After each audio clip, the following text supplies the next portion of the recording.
The lipstick smeared on my cheek was a deep, vivid crimson, the exact shade of betrayal. It wasn't just makeup anymore.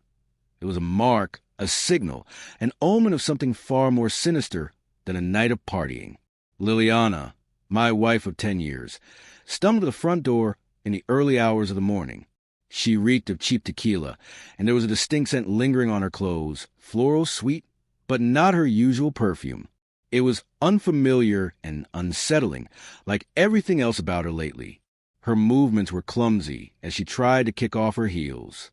Then she looked up at me with glassy eyes and slurred, "Sorry I'm late, babe." She leaned in, planting a sloppy kiss on my cheek, the lipstick transferring to my skin with careless ease. "Girls' night got a little extended," she added, followed by a giggle. That giggle. It used to be something I adored, used to make my heart feel light, remind me of how lucky I was. But that night, it made my stomach twist. It sounded forced, hollow, wrong. There had been signs. I'd noticed them, ignored them, tried to reason them away. The missed calls, the text she answered with her back turned, the way she suddenly became hyper-focused on her appearance, buying new clothes, trying new hairstyles, wearing lingerie she hadn't touched in years. She claimed it was for herself, for confidence. I wanted to believe her, but more and more her affection felt rehearsed, her explanations thin. Her gaze would shift slightly when I asked where she'd been, and her answers came too quickly, too perfectly. Something was slipping. Something was breaking. Still, I held on. I told myself that every couple goes through rough patches, that I was just being insecure, that if I just loved her enough, we could get back to what we used to be. But that night, the night she came home reeking of liquor and wearing someone else's scent, something inside me refused to ignore any longer. She passed out on the bed within minutes, snoring softly, her makeup smudged. I sat beside her for a while, just staring. The room was quiet, the only sound the gentle buzz of her phone on the nightstand. I looked at it. One new message. I hesitated. I knew I shouldn't. I had always respected her privacy. But privacy is earned with trust, and mine had been wearing thin. That message, its timing, its secrecy, was a final push. The phone lit up with a preview from a number saved as Spa Day. It read, "Tonight was amazing. Miss you already. X." I stared at the screen, my heart pounding. Spa Day. She told me she was going to the spa last week. 2. My hands were trembling as I unlocked the phone. The message thread stretched back weeks, maybe longer. There were countless texts, intimate, emotional, detailed.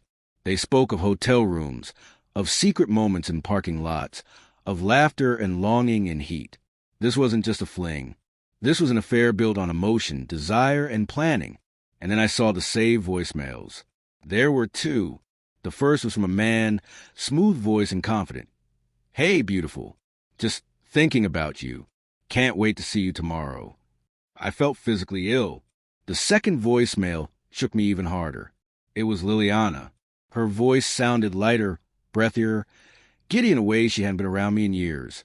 "Oh, Daniel, I can't stop thinking about you either. Being with you it's everything." Daniel. The name cut through me like glass. I sat there in the dim glow of the phone screen, the truth slicing into me again and again. All the years, the memories, the inside jokes, the holidays, the dreams of growing old together. It all collapsed under the weight of those few seconds of audio. I didn't cry. I didn't yell. I just sat in silence, the phone still in my hand, feeling like the earth beneath me had vanished. By morning, I had made a decision. When she woke up, groggy and disoriented, I greeted her with a calmness that belied the storm inside me. I brought her coffee, sat down across from her, and asked, "How was your night out with the girls?" She blinked, then smiled awkwardly. "It was fun. A little too much tequila, I think." "I'm sure," I said, my tone flat but edged. Then I asked, "Did you go to the spa too?" She stiffened, just slightly. Her hand trembled as she lifted the mug.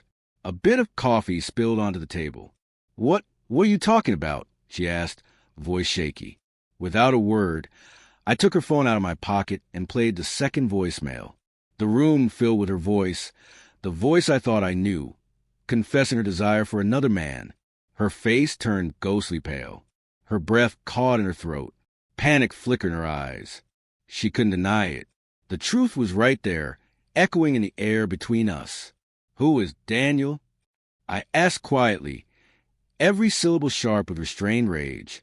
She couldn't answer. Her mouth opened and closed like she was searching for words she didn't have. Eventually, she choked out, I can explain." Explain? My voice cracked, the pain I'd been suppressing bleeding through. Explain how you could lie to me over and over? How you could look me in the eye every day while sneaking around behind my back? Over the following days, the truth unraveled like an old sweater. She had met Daniel, a colleague, at a conference several months ago. What started as a flirtation turned into something more. She said it was a mistake, a moment of weakness, just physical, just temporary. But the evidence said otherwise. The messages were emotional. The voicemails were personal. She hadn't just cheated on me. She had built another relationship in the shadows while pretending ours was still intact. I couldn't bear it. I couldn't look at her without feeling sick. The trust was broken beyond repair. But I wasn't done. I needed Daniel to know what he'd done. I needed him to feel even a fraction of what I felt. Finding him wasn't hard. His social media was full of curated perfection. Pictures of his smiling wife, his kids, office parties, tropical vacations. I learned where he worked. I waited outside his office one night in the cold, my breath fogging in front of me. When he stepped outside and saw me, he froze, his face drained of color. "You're Liliana's husband," he said, barely above a whisper. "That's right," I answered. "We need to talk." I didn't shout. I didn't threaten. I told him everything. I showed him the texts. I played the voicemails. I watched as his self-assured expression slowly faded, replaced with guilt, fear, and realization. He tried to blame Liliana, tried to say she misled him, but I stopped him with one hard look.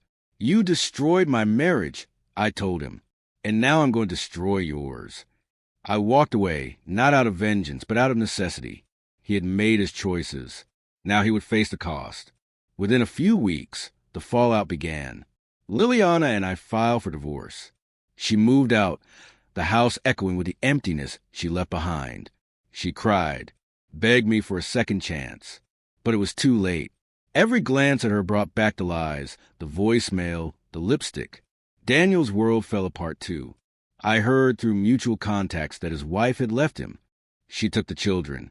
His professional reputation took a hit. His once polished life turned to ash. But there were no victors, only damage. I sold the house, the place where we'd once planned our future. I started over. Alone. It wasn't easy. The loneliness came in waves, sometimes crushing. But day by day, I put myself back together. I focused on work. I found old hobbies. I leaned on friends. I began, slowly, to feel human again. Years later, I saw her, Liliana, in a coffee shop.